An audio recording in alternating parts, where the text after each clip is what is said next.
Hello, and welcome to this Permanent Vision how-to video. In this video, we will be reviewing the steps of accepting a permit to work.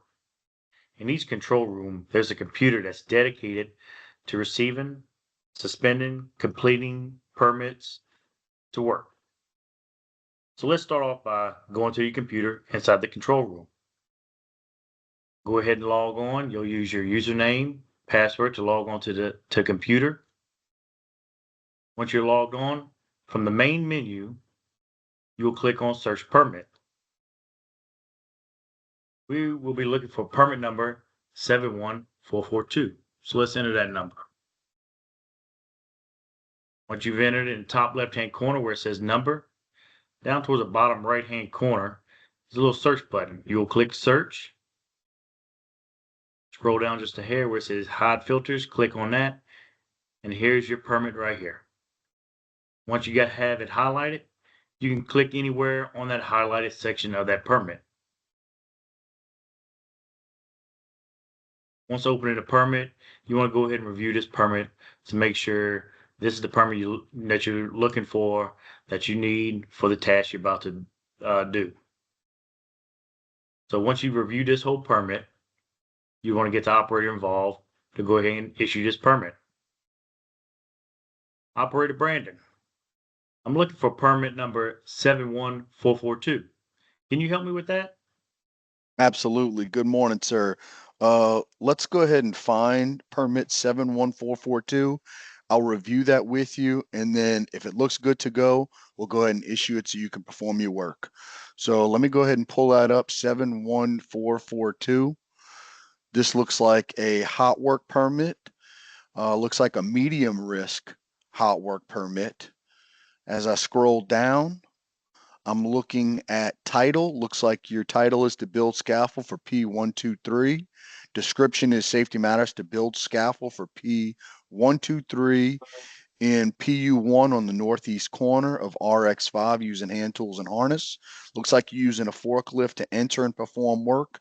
So it looks like you have a MX4 monitor for use when escorting that that forklift in and out of the unit. Looks like you also have a 15-ton crane to assist.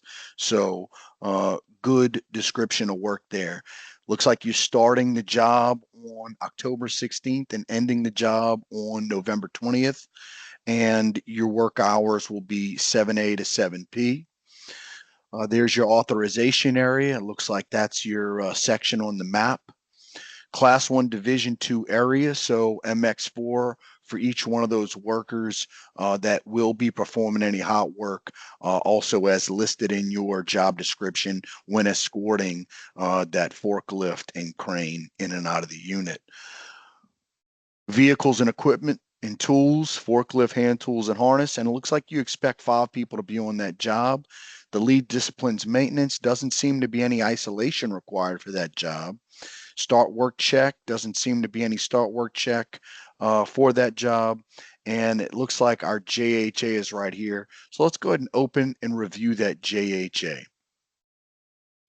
All right, so we've got the title and work description. It looks like you have your team members listed on there also. Doesn't seem to be on step 2 a prerequisite control. So let's review these tasks, hazards, and controls. So your first task is set up the job using a forklift to assist.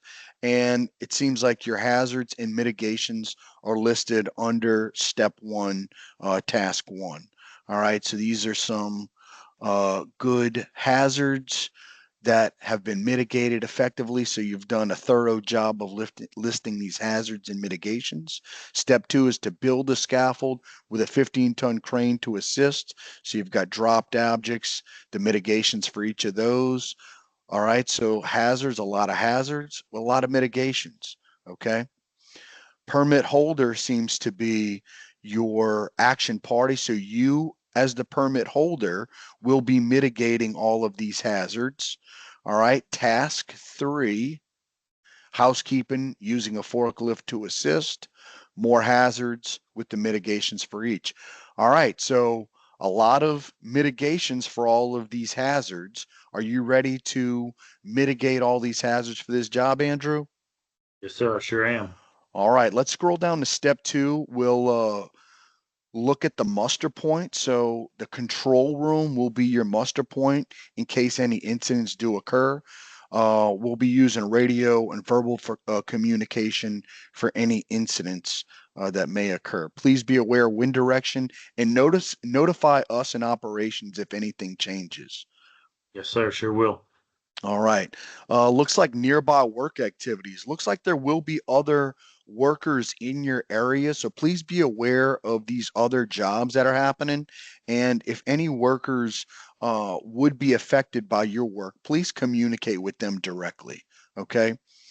Down to number 3, looks like this permit is not deviating from the lifetime. So it looks like we're ready to issue this permit. Okay. So I'm going to go ahead and sign to issue your permit. So now I'm signing to issue your permit. And if you refresh your page, you should be ready to accept that permit to work.